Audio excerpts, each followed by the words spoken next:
cumprimentar a mesa, começar pelo nosso amigo Dr. Tolentino, meu xará, Marcos Tolentino, ao Gilbertinho, grande amigo, grande companheiro, Valdeci Fonseca, que é nosso amigo, colega de trabalho, trabalha o tempo todo conosco aqui na Assembleia, deputado Marcelo, obrigado pela presença, por vir nos prestigiar, ao nosso sempre eterno presidente municipal aqui da capital, fundador do Partido Ecológico Nacional, professor Carvalho, uma pessoa do bem, uma pessoa que merece todo o nosso carinho e nosso respeito. Parabéns, professor.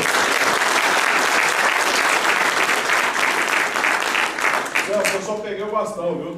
Porque, na verdade, ele fez muito disso daqui. Foi o professor Carvalho, junto com o Macilon, e junto conosco, lógico, todo mundo que é um time, mas graças às assinaturas que ele colheu lá atrás no passado, o Partido Ecológico Nacional existe. Parabéns.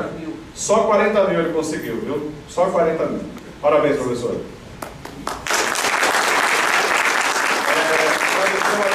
Diretoria, meu amigo, parceiro, obrigado por estar nos ajudando, nos apoiando nessa empreitada também, nessa articulação.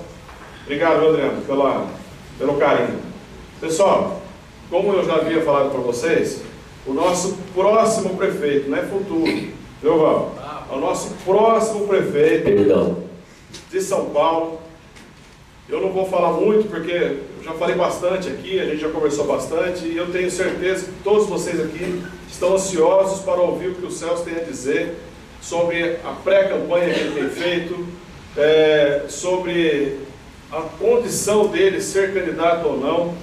Eu creio e acredito que o Celso é sim candidato a prefeito e já falei para vocês aqui que a concorrência do Celso não é com os outros candidatos, é com a Globo também, infelizmente. Né? Tem a concorrência de emissoras, a gente sabe disso, e a gente sabe que ela tenta o tempo todo atingir o nosso próximo prefeito. E eu tenho certeza que todos vocês na rua, como soldados, vão levar a vitória no dia 2 de outubro para o nosso próximo prefeito de São Paulo, junto com vocês, vereadores.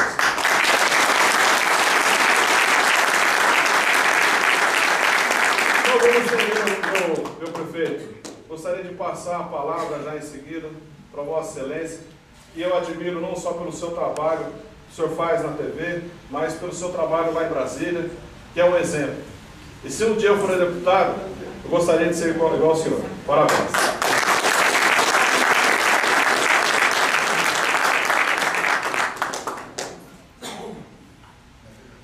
Bom, vamos ver se nós estamos preparados para a eleição realmente, porque quando eu cumprimento, eu quero saber se o pulmão de todos vocês, pré-candidatos a vereadoras, mulheres e os homens aí estão com o pulmão forte. Então, bom dia! Bom dia! Bom dia, bem! Bom dia! Estou vendo que o negócio está funcionando. Olha, é um prazer muito grande estar aqui. O Adilson Barroso é um grande amigo do Marcos Tolentino, é meu amigo. O Marcos é meu irmão, somos compadres e somos muito amigos. E por esse motivo fui obrigado a ceder um dos meus irmãos, tenho 2 irmãos, um dos meus irmãos para vir para o PEN. Não é verdade? O Moza Russomano, foi deputado estadual, ele está afiliado ao PEN para ajudar no crescimento do PEN. Isso mostra o carinho que eu tenho pelo partido e, sem dúvida nenhuma, vai estar do nosso lado por muitos anos.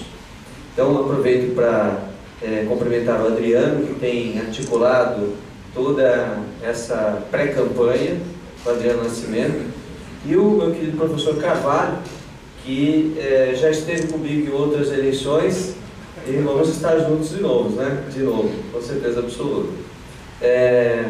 Quero cumprimentar todos os candidatos, a vereadora e vereador, né? Meu querido coordenador de campanha, o deputado Marcelo Cassoni, que é o coordenador geral da campanha, nosso primeiro vice-líder na Câmara dos Deputados do PRB e vice-líder também do governo no Congresso Nacional. Quero cumprimentar o Marquinhos, presidente do diretório municipal, obrigado pelo carinho e pelas palavras, são sempre muito bem-vindas. O nosso querido Gilberto Nascimento Júnior, conhecido como Júnior, do presidente municipal do PSC, que vai caminhar junto com a gente também. O Valdeci Fonseca, secretário de diretório municipal.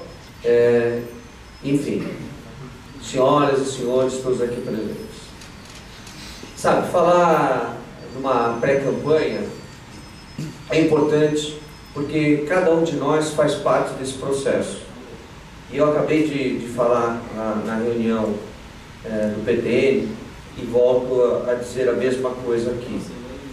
Essa é uma campanha em que nós precisamos fazer alguns vereadores em cada partido. E para que isso aconteça, nós temos que trabalhar unidos, todos juntos. É extremamente importante. E que aqueles que não conseguirem chegar lá vão ter espaço na nossa administração. Podem ter certeza absoluta disso. Até porque, se nós juntarmos todos os partidos que fazem parte da base de sustentação nossa, nós não vamos conseguir preencher os cargos que nós temos na Prefeitura de São Paulo. Dá uma quantidade de cargos que hoje a gente tem. Isso significa que, se nós vamos administrar a cidade, no modelo em que a gente pretende fazer, a gente tem que primeiro limpar a casa e colocar a gente nossa. E é aí que eu conto com todos vocês. Por isso, é que a gente vai trabalhar e vai ver quem é que vai realmente se dedicar durante a campanha para fazer o melhor. Claro que todos aqui, pré-candidatos, querem chegar na vereança da capital. Mas, se não for possível, na primeira eleição, pode ser que seja na segunda, na terceira. A gente tem que insistir na vida, a gente tem que ter objetivo, tem que ter meta para que a gente consiga chegar aonde a gente quer. Senão a gente efetivamente não consegue. Isso serve para todo mundo. Eu fui candidato a governador aqui na cidade de São Paulo em 2010, depois fui candidato em 2012 a prefeito e volto hoje em 2016 para conseguirmos uma eleição.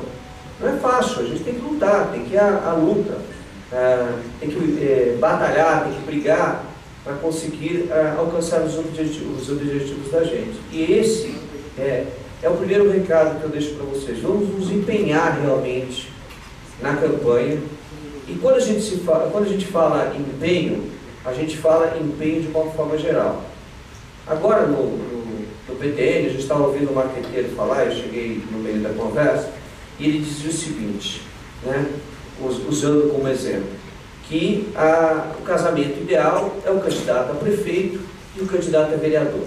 Mas aí, de repente, você chega em determinado local e diz assim, a pessoa fala, olha, o meu voto é tão para você, mas para o seu candidato a prefeito eu não dou.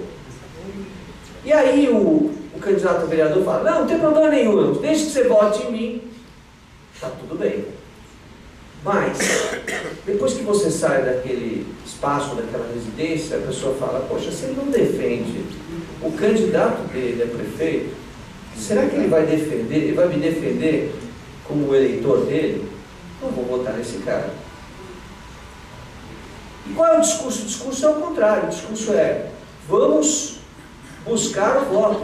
Não, o meu candidato a prefeito é um candidato bom. Nós estamos unidos e, se ele for prefeito, eu vou poder te ajudar muito mais. Se ele for prefeito, eu vou estar do seu lado. Quando você defende aquele que está do seu lado, com unhas e dentes, o retorno é imediato. A pessoa fala, poxa, mas ele defende tanto o candidato dele, eu acho que vale a pena votar nos dois. Esse é o processo. A gente não pode abandonar os nossos pares no meio do caminho. A gente tem que estar juntos. Assim como eu estarei nas fotografias que nós vamos tirar, andando pelas ruas com vocês, em cada bairro, porque em cada bairro que nós estivermos, a coordenação da campanha, através do Marcelo Spassoni, vai avisar os candidatos a vereador daquele bairro para que ele possa caminhar junto, para que ele possa estar do lado presente, mostrando quais são os nossos planos para aquele bairro. E como é que nós pretendemos gerir essa cidade? Isso é importante. A gerência de uma cidade, do tamanho da cidade de São Paulo, não se faz administrando de cima para baixo para todos os cantos da cidade ou para todas as regiões da mesma forma. Tem que ouvir a população, saber o que a população pensa, o que a população quer. E muitas vezes o que a população quer não é exatamente o que a gente quer dizer. Qual é a melhor maneira de a gente conduzir esse processo? Usando a tecnologia. Nós teremos na prefeitura todos os aplicativos que estiverem no mercado que possam nos ajudar.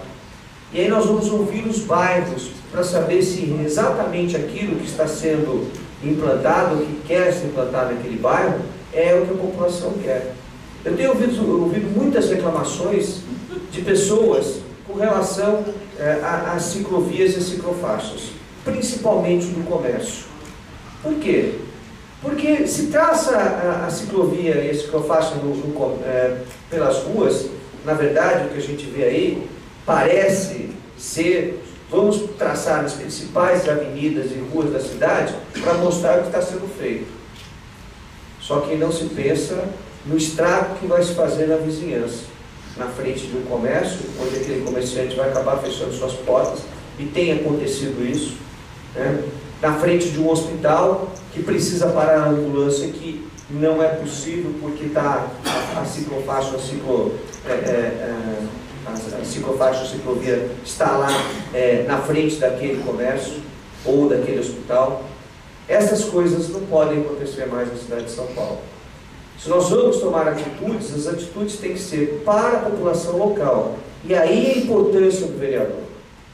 A gente tem bem marcado, através das pesquisas que a gente encomenda, das necessidades da cidade de São Paulo, em cada região.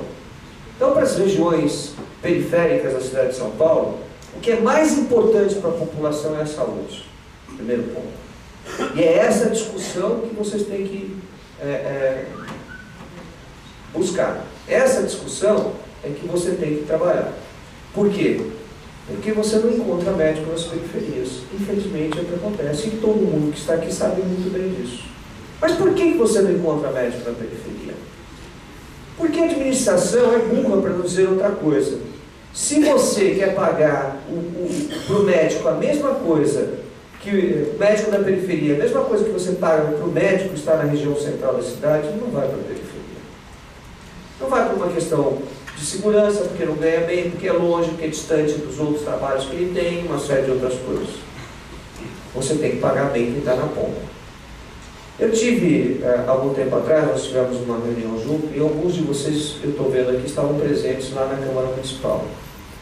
Bom, lá eu falei um pouquinho a esse respeito.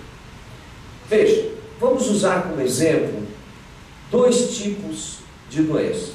São doenças crônicas. A pessoa que tem diabetes, que precisa de insulina, ou uma pessoa que tem hipertensão, que precisa de um remédio para a pressão. Se essa pessoa chegar no médico, lá na ponta, na periferia, fizer uma consulta e receber na farmácia um remedinho que custa R$30 por mês para o município, às vezes menos, porque os laboratórios, principalmente os laboratórios públicos, vendem mais barato para as administrações municipais, você tem esse paciente controlado e ele vai ficar sendo tratado ambulatorialmente na casa dele. Mas se faltar o remedinho de pressão, se faltar insulina, o doente de diabetes, ele vai acabar no UTI com multipressão também. Em média, o paciente numa UTI gasta 60 dias. Quanto custa isso? Porque a discussão sempre é a mesma. Onde você vai arrumar dinheiro para colocar mais na saúde, se está o caos que está? É simples, tratando na prevenção. Então, esse paciente que vai parar na UTI, se ele ficar 60 dias na UTI, ele vai gastar R$2.500 por dia de UTI. Esse é o preço da UTI pública. O preço da UTI privada é mais caro, em torno de R$3.000 a R$3.500. De uma UTI pública, R$2.500. Se você pegar R$ 2.500 e multiplicar por 60 dias, nós estamos falando de R$ 150 mil gastos com apenas um paciente. Se você tratar antecipadamente, você paga esses 150 mil reais, divide entre 5 médicos, paga 30 mil reais para o médico, ele vai para a periferia. Pode ter certeza que ele vai. Para ganhar 10 ele não vai, mas para ganhar 30 ele fica lá. E vai colocar o dedo dele, e nós vamos fazer, né, como hoje se vota no Congresso Nacional, ou como se marca a presença no Congresso Nacional, por biometria. Põe o dedo para chegar, põe o dedo para almoçar, põe o dedo para sair, e a gente segura o médico na ponta.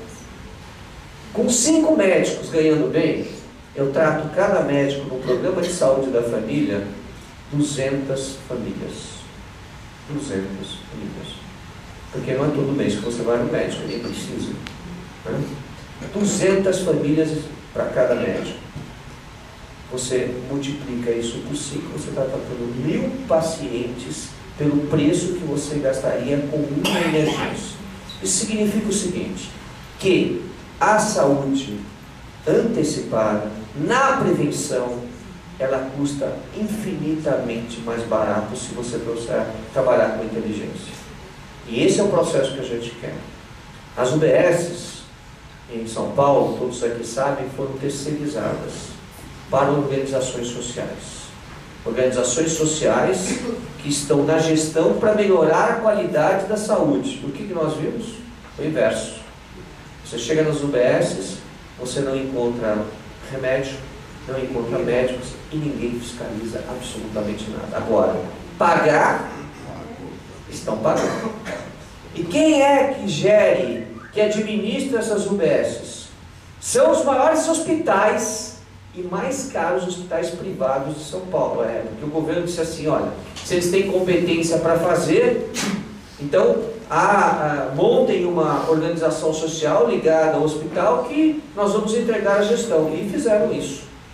Desmontaram o Estado como um todo. Hoje, eu acredito que nem 2%, de 1 a 2%, nós temos das UBS com gestão direta da prefeitura. Está tudo na mão de terceiros. E como o Estado deveria dar no tripé constitucional, saúde, segurança e educação, e não dá, pelo menos deveria fiscalizar.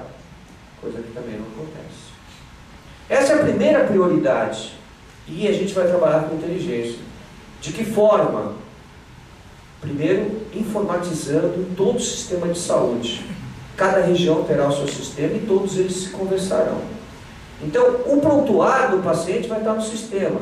Se a pessoa for no médico, no hospital, no pronto-socorro ou na UBS, o médico acessa o sistema, está lá o prontuário dele, com os exames que ele fez, com as doenças que ele teve, as doenças de infância, as vacinas que foram tomadas. Fica mais fácil para o médico trabalhar. Diferentemente do que acontece hoje. Cada vez que você chega no médico, para chegar já é um custo. Para você ter uma ideia, eu estava no Jardim Santo André, na zona leste da cidade de São Paulo. Lá o pessoal reclamava para mim de que o médico ginecologista 8 meses para marcar uma consulta. Se a mulher tiver com câncer no colo do útero, esquece. Não sobrevive para passar pelo médico. Essa é a situação. Então, se você tem tudo informatizado, o próprio paciente em casa, na visita do médico do programa de saúde da família, acessa o computador ou até o celular com uma senha, a pessoa tem o prontuário dela, ela mesmo olha o prontuário dela e se foi inserido a última consulta, os últimos exames que foram feitos. Ou seja, a vida da pessoa está ali. E com isso, a saúde fica mais barata, porque cada vez que você chega no médico, ele pede um exame, não sabe o que foi feito anteriormente, e cada vez que você chega na UBS é um médico diferente, não é o mesmo que te tratou anteriormente, porque a rotatividade é muito grande, porque paga muito pouco, então ninguém quer se firmar nos locais. Agora, aqui tem uma coisa interessante. Hoje, o Sistema Único de Saúde, aquele que foi criado, que não é o que está aí, ele tem um sistema informatizado, Geomapa, em que o médico do programa de saúde da família, ele vai até o local e só na casa da pessoa ele pode entrar no sistema e dizer que fez a consulta. Por quê? O sistema fiscaliza se ele foi realmente na casa da pessoa, se o programa de saúde foi na casa da pessoa, se a pessoa idosa foi tratada na casa dela, se a pessoa com deficiência foi tratada na casa dela, ou se não foi. Porque se ele tentar preencher a consulta dele em um local que não seja aquele, o sistema não aceita. Então tem que ir lá, em loco. São coisas como essa que a gente tem que usar para que a gente possa ter efetividade. E o que você faz? Dá a gestão para o médico fazer. Ele contrata o seu programa de saúde da família. Então, ele contrata a sua equipe e ele vai ser cobrado. Se ele não cumprir o que está estabelecido no contrato, vai responder civil e criminalmente. Mas aí a gente vai para a rua e fiscaliza. Porque eu não quero ser um prefeito, não aceito ser um prefeito de gabinete. Porque ser prefeito de gabinete, a gente vai deixar a cidade no estado que a gente encontra hoje. Eu vou para a rua, sem avisar. E vou chegar de supetão, nos horários mais imprevisíveis. Na creche, na escola, no posto de saúde, no PS, no hospital. E ai de que não esteja funcionando. Vai sobrar... Nas obras também, viu, prefeito? Oi? E nas obras também. Nas obras. É muito Não chegar importante. nas obras. E na secretaria. Vai sobrar pena para todos os lados. Obra nós vamos tratar assim. O metro quadrado da obra tem que estar na placa. Quanto custa o metro? E a sociedade vai fiscalizar para saber se o metro quadrado da obra daquela placa lá é o que o mercado está pagando.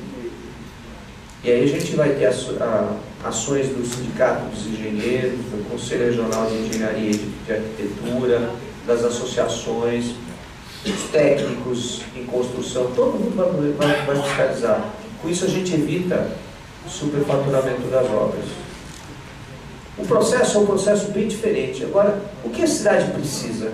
A cidade de fato precisa de um síndico. O síndico é aquele que está no condomínio, que sabe superficialmente das coisas. Mas ele não vai em loco. Senhor prefeito, desculpa. Eu vou respondo já. Eu abro para a pergunta, até que eu também. Mas ele, síndico, não vai em loco para saber se o cano estourou, se está vazando água ou se não está. Quem faz isso é o zelador. E é isso que nós precisamos.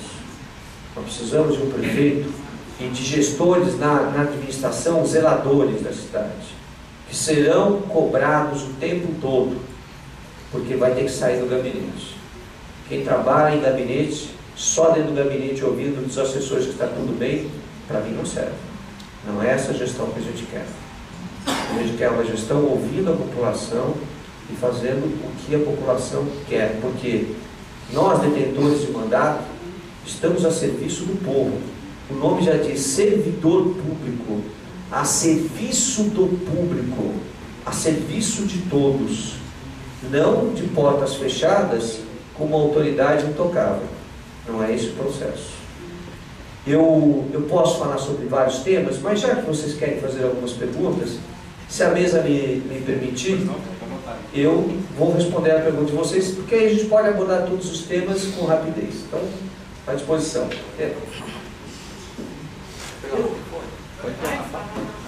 Você quer perguntar? Bom dia a todos. Então, senhor, eu estou profetizando, senhor prefeito, já estou profetizando que você vai ser prefeito. É o seguinte, o grande problema latente que nós temos é na habitação, muita picaretagem. Nossa, o que tem de pilantra nessa situação, a gente querendo casa própria e as pessoas aproveitando da situação dessas pessoas, entendeu? Querendo favorecer.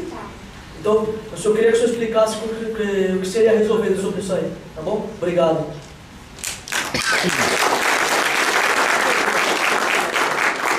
Vou contar para vocês o que aconteceu com a Coab de São Paulo, que já foi a maior empresa de habitação do país. De São Paulo, do país.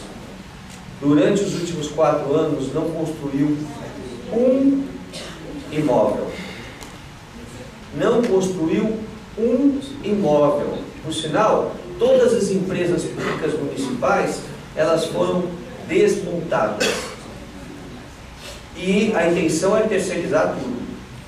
E por que a intenção é terceirizar? Todo mundo sabe. Você não chega para um funcionário público direto e diz para ele, ó, você vai dar 20% do seu salário.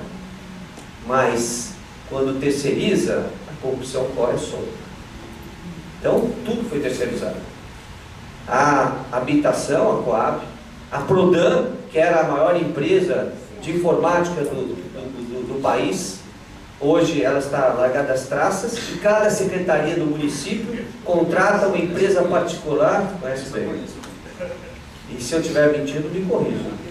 E cada secretaria do município de São Paulo contrata a sua empresa particular para fazer o seu sistema de informática que não conversa com os outros. Virou uma bagunça. A CT está largada às traças. Entendeu? Eu posso falar de todas as empresas públicas municipais, uma está pior que a outra. As pessoas não têm motivação para trabalho absolutamente nenhum. Então, o que nós vamos fazer na área de habitação é reativar a Coab. Vamos buscar as regiões onde a gente tem concentração de moradia, inclusive com invasão. Vamos conversar com aqueles que estão morando, né, garantir a eles provisoriamente a habitação e usar esses terrenos de comum acordo com a sociedade ali organizada para a construção de casas próprias. Veja, eu sonho em ver uma cidade mais justa, com maior qualidade de vida, né, mais humana. Mas para que a gente faça isso, a gente tem que se unir. No Rio de Janeiro tem um projeto que eu apoio, que eu quero trazer para São Paulo, já que a gente está falando de habitação. Eu apoio há alguns anos.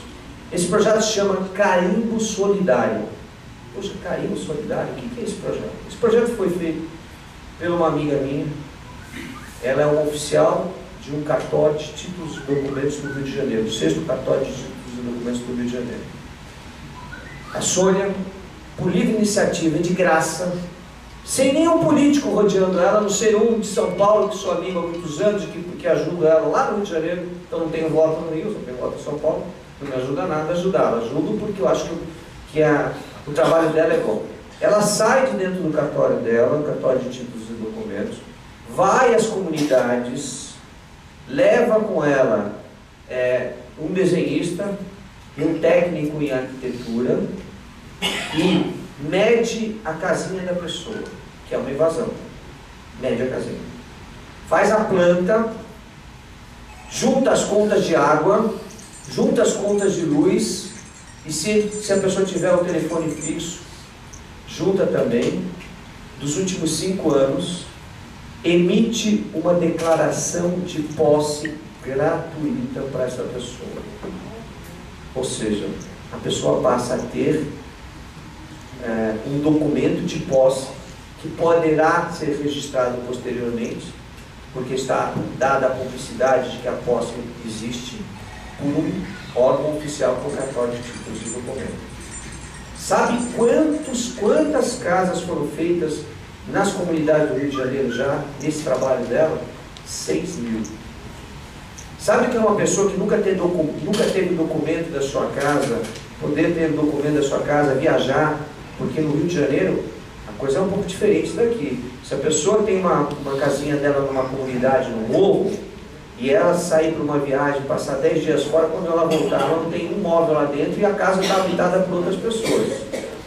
Então, a partir do momento que você tem um documento, você pode dizer, aqui é propriedade minha, a garantia de que eu vou ficar. Mas por que isso é interessante? Porque nas comunidades, você pega, depois de registrados os documentos, você diz assim, agora a prefeitura entra, de comum acordo com a sociedade, vamos desapropriar e vamos construir prédios de qualidade e habitações de qualidade para todo mundo. E cada pessoa que tem ali o seu documento de posse registrado vai receber indenização e o direito de uma moradia. O grande problema que nós temos, o grande problema que nós temos são esses espaços necessários para que a gente possa construir a habitação. Se a gente souber fazer, e junto com a sociedade, com certeza absoluta. Bacana, o senhor está dizendo a grosso modo que isso fosse uma escritura para essa pessoa, né? Exatamente. Bacana isso, viu? Parabéns. Eu não memória nenhuma dessas coisas. unanimidade.